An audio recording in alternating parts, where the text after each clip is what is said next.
People in our own backyards are hurting.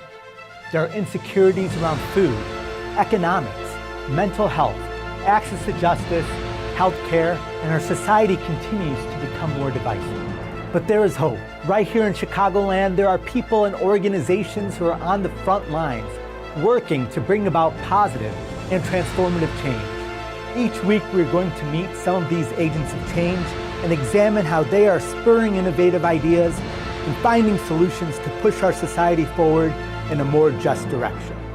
I'm Sufyan Sohel, and this is Change Agents. Good evening. Voting is a fundamental act of civic participation through which young people contribute to democracy. While it's just one of the many ways that youth engagement can take, it is a powerful way for young people to make their voices heard and to have an impact on issues that affect them and their communities. It can also serve as an entry point to other forms of participation. Historically, young people have voted at lower rates than older adults. That may be starting to change. In 2018 and 2020, we saw major increases in youth voter turnout. However, there's still much work to do. Research consistently indicates that the preparation many young people receive or fail to receive to become informed voters is inadequate, which leads to significant variations in voting rates by race and ethnicity, education levels, and other socioeconomic and demographic factors. When certain groups have more say in what happens in their communities and the nation, we fall short of the premise of our democracy. At the same time, we miss an opportunity to improve our communities and the systems that develop informed and passionate civic actors by not actively addressing structural barriers to civic learning and opportunities. My first guest tonight leads an organization that brings together young, driven Chicagoans who are ready to get their hands dirty and learn the grassroots basics of our democracy. I'm honored to have with me Stevie Vyas, Co-Executive Director of Chicago Votes. Stevie, thank you so much for joining us tonight. Thanks for having me. Of course. Stevie, what's the problem? Why aren't people voting? I think there's a lot of reasons for why people don't vote. Sure. Our political system in the United States, in Illinois, and Chicago is rather complicated and bureaucratic, and civic education isn't baked into the academic curriculum early on, which it should be, because our political system is so bureaucratic and complicated. And so I think a lot of times voters are just confused, or potential voters are confused. I think people are intimidated because the process seems and is rather complicated. Voters aren't knowledgeable about what's going to be on the ballot, who's running for these different offices, what these different offices do. And every election is different, so I think that only adds to the confusion. The other component of it is a lot of people are apathetic to the political system in general, lack faith in it, and choose to participate in other ways beyond voting or outside of voting. And so I think there's a lot of work to do just as far as civic education and restoring the trust of people in the political system, specifically and especially young people. Let's talk about young people. Are there barriers for young people to vote? I think the civic education component is a huge barrier to getting young people to vote. I think the fact that running for office is challenging. You have to have a lot of money. You typically have to come from a legacy.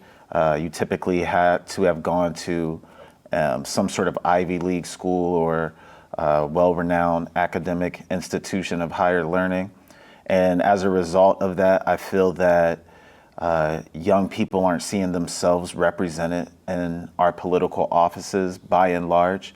Here in Chicago and Illinois, we have a little bit of a different scenario. We do have a lot of young people serving in office. We have a lot of Black and brown folks serving in office. We have people with just high school education serving in office, but that's not the culture of our politics in the country as a whole. And so I think that the culture of our political system in the United States serves as a barrier implicitly. And then again, that lack of civic education does the same. You talked about, education. You talked about not having access to money or the wherewithal to enter into politics. What about, are there especially in a city like Chicago or the state of Illinois, there's a history of if you're not part of a machine or political ideology, for example, even within parties, that could be a barrier also to enter. Absolutely. It's hard for a person to just decide one day that I want to run for office and become like a viable candidate. And again, that's something that's unique to, not only unique to Chicago, but that is something that we see across the United States, which isn't the case in every country. I actually was in a cab one time in Brussels, and the cab driver told me that, I told him what I do for a living, and he was like, oh, me and my friends just started a political party. And we got like 5 people on the ballot. We got one of us elected, and our whole party was based off cab driver rights. That's fantastic. Yeah, it is fantastic. And which I don't think we could do here. No, We're you so could never ingrained do in that. the two-party politics system here. Exactly. You can never do that. We're ingrained in the two-party politics. You have all of these gatekeepers. It's extremely expensive to run for office here. So yeah, that's a real issue. How important is it for people to have people who look like them or sound like them or with their backgrounds in elected office? I think that's very important. My first time voting, I got to vote for Barack Obama. And I think that was the single most informative part of my early journey as a organizer, political activist, or civic leader, was seeing a black man be president. It wasn't really something that I thought could be an option for me. I wasn't really interested in politics at the time, but seeing that representation was very impactful. My politics and the former president's politics don't 100% align. As I've gotten older and more involved and more engaged and start to really find my own civic and political identity. But the reality is I would have never been able to do that had he not been president. And being able to see someone who looked like me was huge in my development as a civic leader. But the reality is we still have never had a woman president. We still lack a lot of black woman representation in politics. We lack a lot of trans representation in politics. So while that was great for me, the reality is a lot of people still haven't seen themselves. So we still, again, have a lot of work to do. I mean, as an Asian, I can count on one hand the number of Asian, even aldermen or state legislators that we have. And your words hit me hard because it's hard to relate to what's going on in this country when I don't see people like me voicing their opinions and standing up for struggles that I and my family may have experienced settling to this country. I'm inspired by all the great work that you and Chicago Votes are doing. Tell me, you're empowering young leaders to be the future, young adults to be the future leaders of our country. What are some of the other programs that you're working on? Yeah, so our whole mission is based on this idea that if you provide young people with opportunities for civic education, paid leadership development opportunities that specifically teach them voter turnout tactics and advocacy tactics through hand-on experience, you can develop more young leaders to be the leaders we want to see in our political system here locally. So we do a lot of work to engage young people who are incarcerated or formerly incarcerated. We run programs inside the Cook County Jail. We actually were successful in turning the jail into a polling location. Oh, congratulations. Thank you. It became a polling location officially in 2020, and since then it's been one of the highest voting precincts in the city. So we've been able to make a real impact through that work. We do civic education or training for peer educators inside prisons across the state to teach civic education courses for folks who are being released from prison. We run get out the vote efforts in the community, specifically in wards that have high youth populations but low youth voter turnout. We work in a lot of high schools and colleges here locally.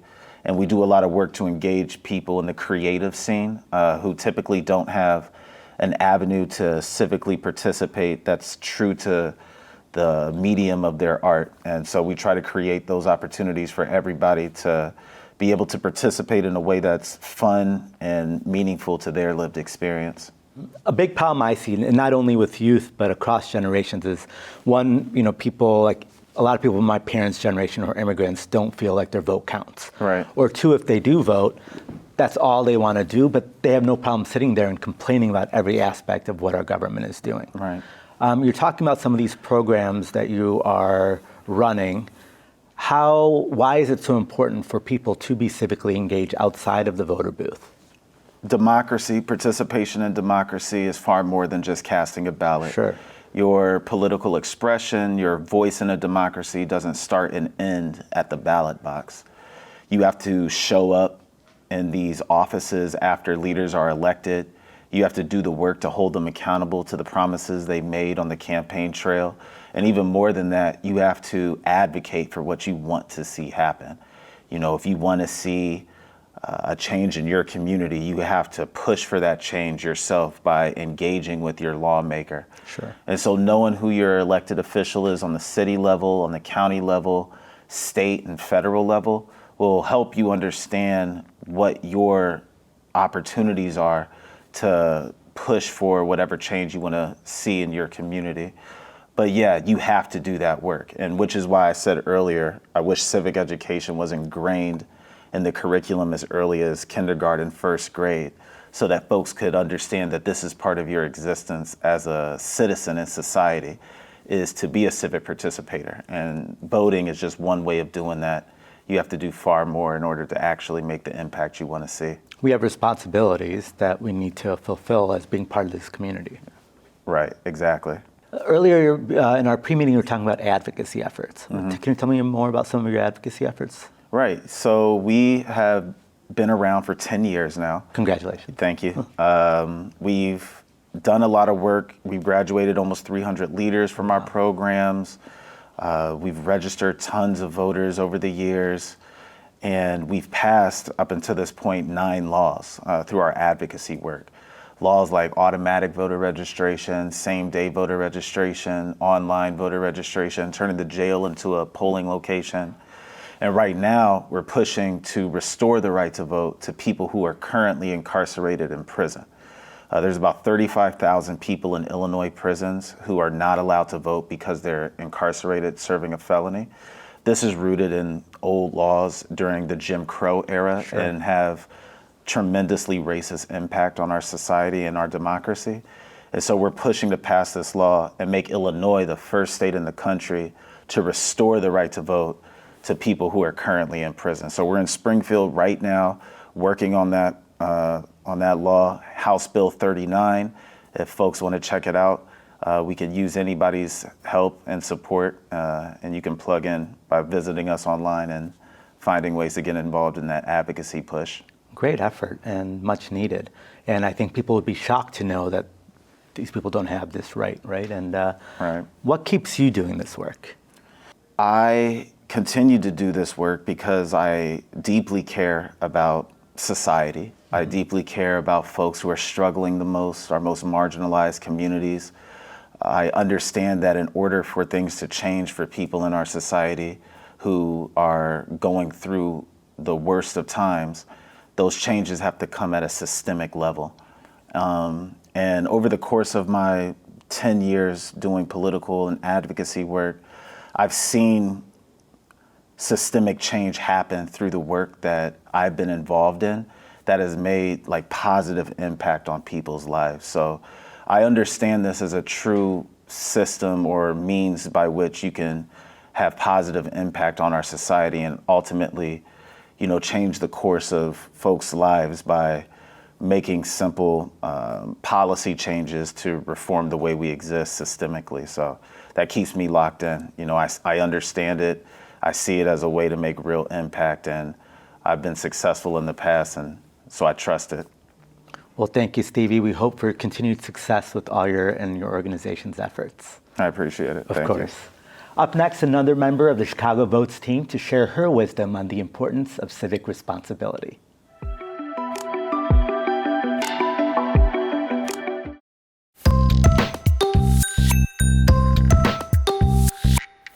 Hi, I'm Ryan G. I'm the host of Tweenish. Okay, you're going to have to show me this wall here. It's a really nice, fun dance move. It's a fun dance? Yeah, it just goes like... Like, am Yeah, I doing that like right? circle. We gotta bring it all around. Tune in to my show every single week on Can TV 19. I'm personally excited. Are you?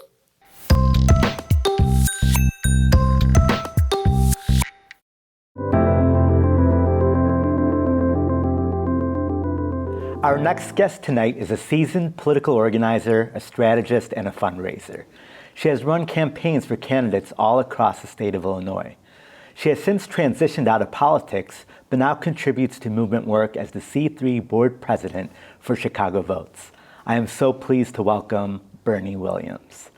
Bernie, thank you so much for joining us tonight. Thanks for having me. Of course. Bernie, earlier you were mentioning that you went through your Graduate of Chicago Votes program.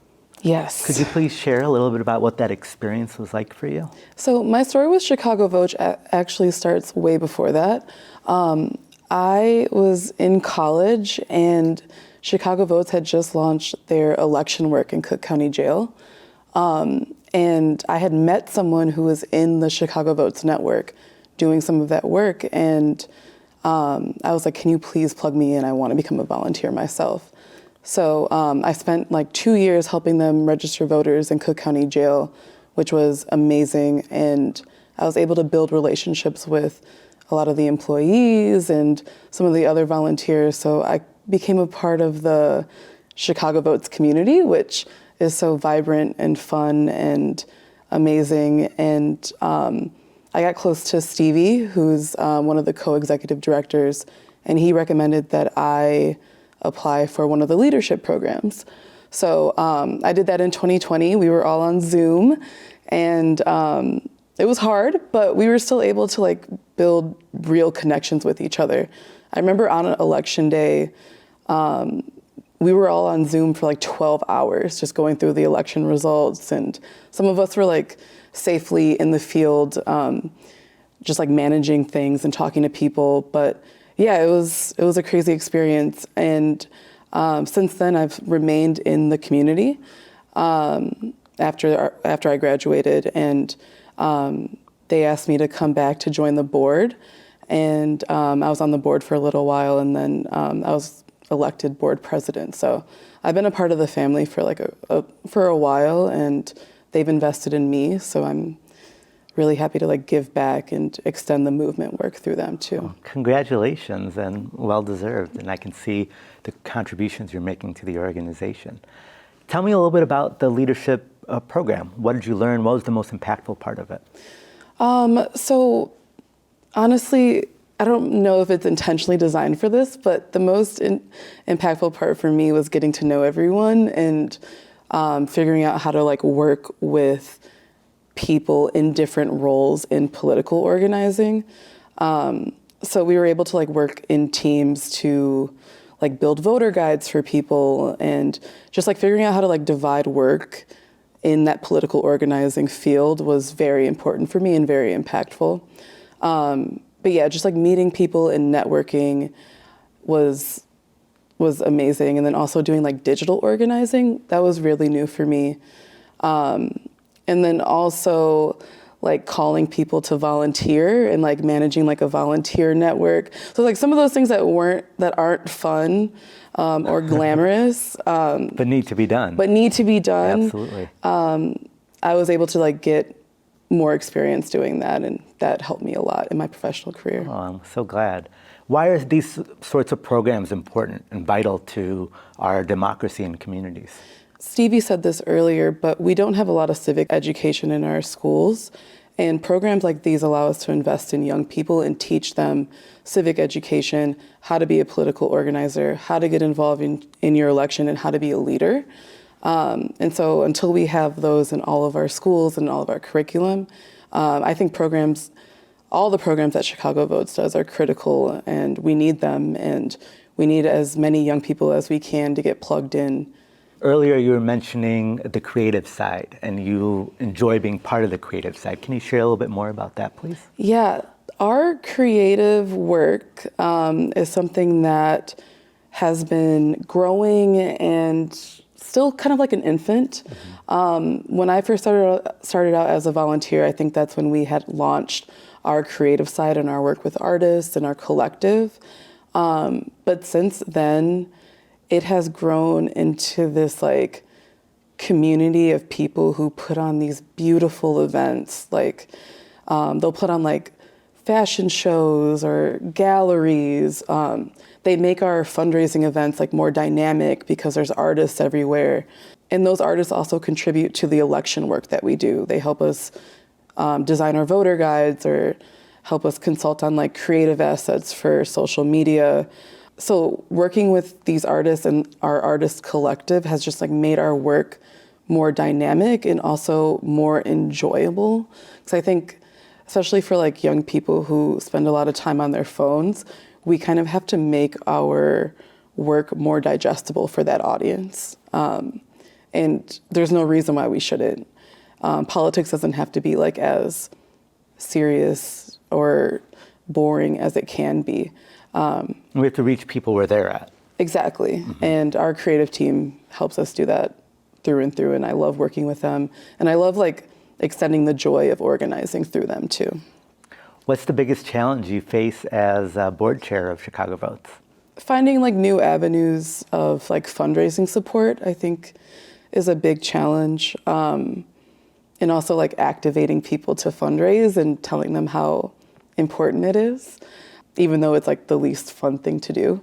But we just had a board meeting yesterday actually, and we had everyone take like an hour of the meeting to just find some names in your phone and put them in a spreadsheet, and let's ask them to join as monthly donors. So yeah, just getting people used to the fundraising cadence of being in the board, and yeah.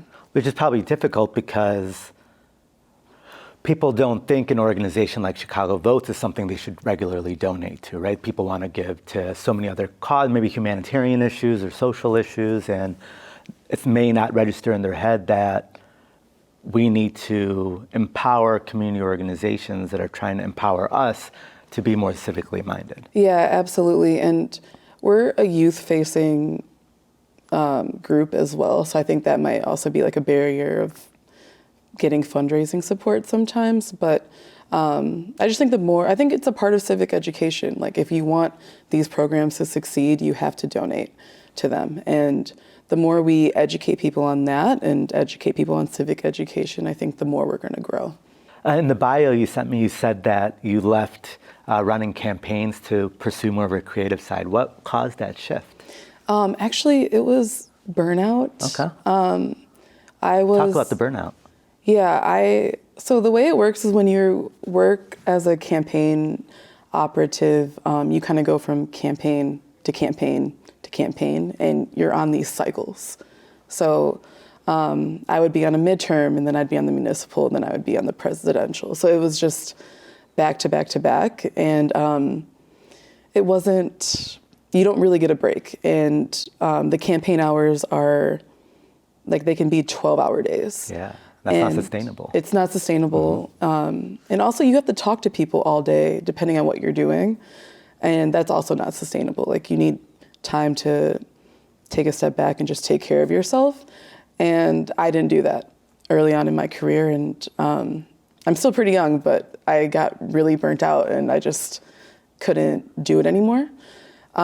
Which is another reason why I'm so grateful to have Chicago Votes, because I went to Stevie and our co-executive director, and I was like, I'm getting out of politics, but I still want to be able to do movement work and do political organizing. So having Chicago Votes as that like outlet where I'm not like necessarily doing it to be paid or for work or for recognition or to move up a ladder. I'm just doing it because I love to do it. That has helped me, and yeah, I'm still working through the burnout, but it's been great. Well, I'm glad you still found ways to connect with the organization, and I think what you just described shows the importance of an organization like Chicago Votes to continue to develop new leaders, because as people transition out, there needs to be a constant flow of more young energy working towards these causes. Absolutely. Thank you so much for joining us today and sharing your words of inspiration and motivation, and especially the importance of Chicago Votes to our viewers. Thank you so much for having me. Of course, my pleasure. We'll be right back with this week's Change in Action.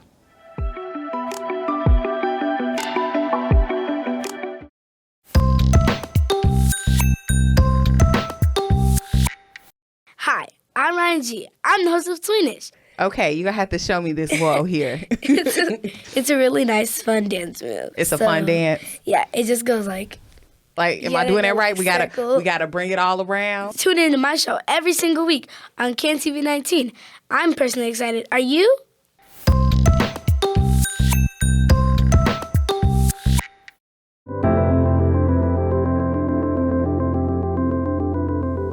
In this week's Change in Action, I'm pleased to introduce you to Margaret's Village, a Chicago organization serving some of our most vulnerable women. Margaret's Village is a small human service organization on the south side of Chicago. Our primary business is shelter. We have 2 shelters. One shelter on 73rd and Yale is for single women and women with children. The other shelter is for intact families, meaning that if a dad is connected with that family, he can stay there as well, and that shelter is located in the South Chicago area on 95th and Commercial. What I like to say that we do is transform lives. We provide a safety net for people who are experiencing probably the worst thing that they will ever experience in their life, to become homeless. But we help them to know that this homelessness is not going to be their conclusion in life, not if they don't want it to be. It's a really hard thing to be homeless. It's unbelievably difficult. It's all your worst moments in your life that seem to have converged together to put you in this spot. And what we let them know is that there is a light at the end of that tunnel, and we give them direction. Everybody who comes to us for a different reason. They do all have the same goal, to become permanently housed, but the way that they get there is different for each family. For whatever reason that they have come to us, we help them to deal with those issues and to conquer those issues and to move on with their lives. Volunteers are the backbone of our organization. I encourage you to become a part of Margaret's Village. There's nothing more fulfilling than seeing the smile on someone's face when they think, hey, I got this, I can do this. To see that they are no longer in that dark place, but that they see this light that we've been talking about, and they realize that it's within their grasp. You should come and be a part of this. It's an experience that you'll never forget, and it's an experience that you'll want to continue to be a part of, to change the lives of the people that we serve. Thank you, Margaret's Village, and to our guests tonight for your service to Chicago and our communities. President Obama said, "You wouldn't let your grandparents pick your playlist. Why would you let them pick the representatives who are going to determine your future?" The right to vote is a cornerstone of American democracy, a right that people have fought for and died for. But in the recent Chicago election runoff, only 35% of Chicagoans voted. A majority of Americans feel that voting has little impact on our lives, and that no matter how we vote, it will not change how our country or our city is run. They feel alienated, apathy, and are detached from the news and are extremely pessimistic about our politics. Today, we met some incredible change agents who are looking to empower the next generation of activists and leaders, who are striving hard to make sure that our communities and our democracy is in good hands, and to show how important it is for us to all be civically engaged. They understand how important it is for us all to have and to use our voices to demand change, for us to stand up against injustice and for democracy, and that it takes each of us to truly bring about the change we hope to see. Let us all be change agents. Thank you for joining us this evening. I will see you next week.